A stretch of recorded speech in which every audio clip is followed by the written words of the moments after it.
에스겔서 34장에서부터 쭉 우리가 읽어가는 말씀 후반부에서는 선지자 에스겔이 파수꾼으로 다시 세움을 받아서 그가 전하는 두 번째의 메시지의 내용을 구성합니다. 그 내용은 하나님께서 자기 백성들을 건지시고 구원하고 회복하신다 하시는 그런 내용들을 소개하고 있습니다.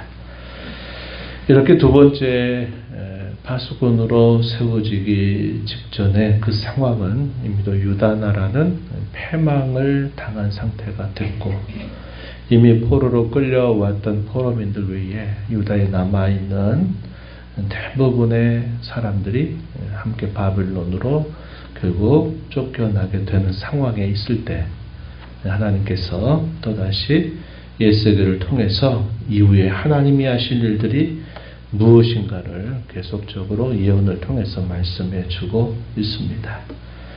자기 백성들을 바닥까지 낮추셔서 그들로 하여금 하나님을 그 바닥에서 찾도록 또 하나님께서 그들을 결코 버리지 아니하셨다고 하는 사실들을 그들로 알게 하셔서 참 소망이신 하나님을 바라보게 하시는 그런 뜻이 담겨 있음을 보게 됩니다. 오늘 우리가 있는 34장의 내용에서는 먼저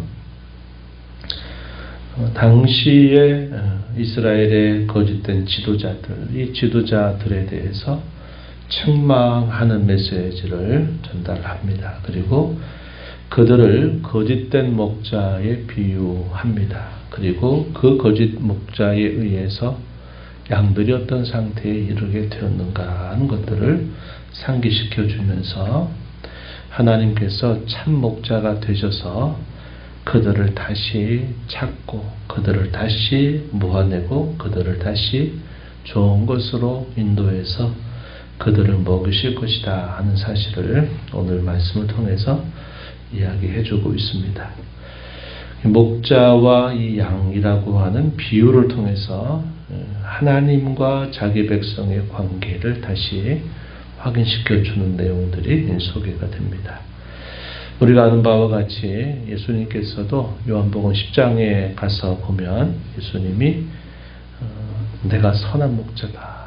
나는 양을 위해 내 목숨을 버리노라 하시면서 주님과 그의 사랑하는 자녀들을 이 목자와 양의 비유를 통해서 그 관계를 설명한 바가 있습니다. 오늘 우리가 있는 이 34장의 내용에서도 이러한 비유들을 통해서 하나님이 자기 백성들을 결코 버리지 아니하신다 하는 사실을 이걸 통해서 알려주고 있습니다. 먼저 주시는 메시지는 당시의 거짓된 목자들에 대한 책망과 경고의 메시지를 전달해 줍니다. 이스라엘의 지도자들에 대해서 뭐라고 표현했느냐? 자기만 먹는다. 2절에 그렇게 말하죠. 또 살진 양을 잡아서 기름을 먹고 털을 입는다. 그러면서 목자가 마땅히 그 양을 위해서 해야 할 중요한 일들을 하지 않는다 하는 사실을 지적하고 있습니다. 본문 3절로 가서 보면은 이렇게 표현했어요. 너희가 살진 양을 잡아 그 기름을 먹으며 그 털을 입되 양떼는 먹이지 아니하는도다. 너희가 그 연약한 자를 강하게 아니하며 변능 자를 고치지 아니하며 상한 자를 싸매 주지 아니하며 쫓기는 자를 돌아오게 하지 아니하며 잃어버린 자를 찾지 아니하고 다만 포악으로 그것들을 다스렸도다. 특히 4절의 표현들을 반대로 하게 되면 목자들이 양을 위해서 할 일들에 대한 내용들을 소개해 주고 있는 말씀이 될 것입니다. 연약한 양은 강하게 해주라. 병든 양은 고쳐주어라. 상한 자는 싸매 주어라. 쫓기는 자는 돌아오게 해라. 잃어버린 자는 찾아라 하는 것이 이 목자가 양에 대해서 할 일이다 하는 겁니다. 이건 지극히 상식적이면서도 중요한 본분이죠. 당시에 이 목자들이 양떼를 치는 일들은 흔히 볼 수 있는 일이었습니다. 그리고 이것은 어떤 목자라도 양을 돌보기 위해서는 반드시 목자로서 해야 될 일들이라는 것입니다. 그런데 당시에 이스라엘의 지도자들, 왕이라든지 선지자나 모든 지도자들의 역할들은 이 양떼를 돌보고 이 양떼를 또 잘 기르는 것이 아니라 이 양떼를 통해서 자기들의 배를 채우고 자기들의 유익은 구하면서 이 양떼들을 전혀 돌보지 않는 그런 모습을 보였다고 하는 것입니다. 그 일로 인해서 지금 이 유다 땅에 이러한 참상이 닥치게 됐다는 것을 말해주죠. 물론 이 원인은 이거 하나만이 전부는 아닐 것입니다. 그러나 이런 여러 가지 이런 문제가 닥쳤을 때 그 문제에 대한 여러 가지 원인들 중에서 이 부분은 가장 중요한 그런 원인에 해당될 수 있다는 것입니다. 유다의 패망에 있어서 큰 책임은 무엇보다도 지도자들의 책임이 우선적이다 하는 것을 우리가 알게 됩니다. 지도자들이 어떠한 마음을 가지고 또 어떤 태도를 가지고 그 백성들을 돌보고 이끄느냐 하는 것이 결국은 대단히 중요하죠. 이것이 잘못된 방향에 치닫게 된다면 결국은 그 백성들 또한 모든 공고함에 빠지게 된다 하는 것을 우리가 알게 됩니다. 그래서 이 지도자의 역할이 중요하고 이끌어가는 사람의 역할이 대단히 중요하다 하는 것입니다. 오늘날도 마찬가지일 것입니다. 오늘날 교회가 병들어가고 교회가 건강하지 못하고 한 데 있어서 중요한 원인 중에 큰 책임이 바로 이 지도자들의 역할이 있다. 이렇게 볼 수 있을 것입니다. 하나님께서 부여해 주신 그 본래의 책임들을 잘 감당하지 않고 다른 것에 마음을 빼앗기게 될 때 결국은 교회의 그 건강함이 또 약해지게 되는 일들이 따라오게 된다 하는 것이죠. 이러면서 하나님께서는 하나님 자신이 참 목자로서 그 어려움에 처해져 있는 양들을 다시 찾으실 것이다.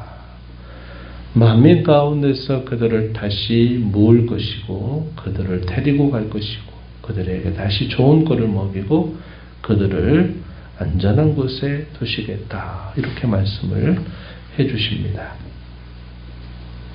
11절 가서 보면 주 여호와께서 이같이 말씀하셨느니라. 나 곧 내가 내 양을 찾고 찾되 목자가 양 가운데 있는 날에 양이 흩어졌으면 그때를 찾는 것 같이 내가 내 양을 찾아서 그리고 캄캄한 날에 그 흩어진 모든 곳에서 그것들을 건져낼 것이다. 13절에 가면 만민 가운데서 끌어내며 여러 백성 가운데서 모아 본토로 데리고 가서 이스라엘 산 위 시냇가에 그 땅 모든 거주지에서 먹일 것이다. 14절에 보면 좋은 거를 먹이고 이스라엘 높은 산에 둘 것이다. 살진 꼴을 그들이 먹게 할 것이다. 이렇게 하나님께서 말씀을 하십니다. 하나님께서 이렇게 그 양떼의 진정한 목자가 돼서 그들을 다시 회복하고 그들을 다시 인도할 것을 말씀하시면서 하나님 자신이 친히 목자가 될 것이다. 이렇게 말씀을 하고 있습니다. 15절에 보면 내가 친히 내 양의 목자가 되어 그것들을 누워있게 할지라 주 여호와의 말씀이니라. 이렇게 말합니다. 사실상 이스라엘의 모든 지도자들의 역할은 대리적인 역할이다 하는 사실을 우리가 알고 있습니다. 이스라엘 나라가 주변의 모든 나라들과 분명한 차이를 갖는 것 중에 하나가 뭐냐면 이스라엘은 이런 지도자들의 역할은 자신들은 하나님과 그 백성 사이에 대리자의 역할을 감당하는 것이었습니다. 왕이 된다 하더라도 자기가 진짜 이방 나라의 군주들처럼 왕이 되는 것이 아니라 그들이 하나님의 대리자가 돼서 하나님의 뜻을 따라서 그 백성들을 잘 다스리는 역할을 해야 됐고, 선지자의 역할도 그 대리적인 역할이죠. 하나님께서 그 백성들에게 하시고자 하시는 말씀을 가감없이 그 백성들에게 말씀을 전하서 그 말씀을 먹이는 일을 하는 것이죠. 제사장의 역할도 마찬가지죠. 그래서 이스라엘 모든 지도자들의 역할은 하나님과 그 백성 사이 중간에서 하나님을 잘 알고 잘 따르고 하나님을 잘 섬기게 하는 역할을 감당해야만 되는 것입니다. 그런데 이 지도자들의 잘못은 뭐냐면 백성과 하나님 사이의 중간에서 자기들이 마치 하나님처럼 높이 자기들의 마음을 높은 곳에 두어서 자신들의 있어야 할 자리를 떠나고, 그래서 그 백성들을 마치 자기의 소유인 양 그렇게 대하게 되면서 결국은 이스라엘 백성들로 하여금 하나님과 단절하게 만든 데 있어서 역할을 감당했던 것을 우리가 보게 된다 하는 겁니다. 오늘날도 마찬가지입니다. 교회 가운데 목사나 아니면 중간에 여러 지도자들, 평신도 지도자들이 하는 역할은 나를 따라오고 내 말대로 하라고 하는 게 아니라 그들은 중간자적인 역할이다 하는 것을 늘 우리가 기억해야만 된다는 겁니다. 여전히 오늘날도 로마 카톨릭은 사제라고 하는 제도를 두어서 이 사제를 통해서 하나님 앞에 나아가는 그런 것을 말하지만, 그러나 우리 개신교는 만인 제사장의 원리를 말합니다. 그리스도의 피를 힘입어서 누구든지 성소에 들어갈 담력을 얻은 자라고 이야기해요. 그래서 목사의 역할, 모든 지도자의 역할은 하나님과 그 사람의 사이를 잘 연결시켜준 역할이다. 바울 사도는 뭐라고 표현했느냐? 중매쟁이라고 하는 표현을 사용했습니다. 나는 매개다. 나를 바라보고 내가 묻지마치 하나님처럼 여기는 그런 태도를 취하지 않고 언제든지 자신을 통해서 성도들이 하나님을 만나고 바라보게 하는 그런 중매장의 역할이다. 이렇게 표현을 한 것입니다. 오늘 교회가 이런 많은 건강함에서 많이 떠나게 된 것도 이 중간자적인 역할을 제대로 하지 않게 되면 결국 나 아니면 안 된다. 내가 해야만 된다 하는 식의 생각을 갖고 쓸데없는 그런 카리스마를 앞에서 내세우고 하게 되면서 결국은 많은 교회가 건강함을 잃어버리게 되는 그런 일들이 따라왔다는 겁니다. 오늘도 우리 성도들의 신앙의 자세는 하나님을 직접 바라보는 겁니다. 하나님만이 나의 참된 목자가 되시고 또 하나님만이 나를 돌보시는 분이고 하나님만이 나를 구원하실 수 있는 유일한 분이다 하는 사실들을 우리가 늘 생각하고 하나님을 직접적으로 늘 관계하고 그분을 만나고 그분과 함께하는 삶을 살아가는 자세를 가져야 된다고 하는 것입니다. 이어지는 말씀의 내용에서는 양떼들에 대한 이야기를 하면서 구별해낼 거라고 말씀하십니다. 살진 양들과 파리한 양들 사이를 우리 하나님께서 목자가 되셔서 구분할 것이다.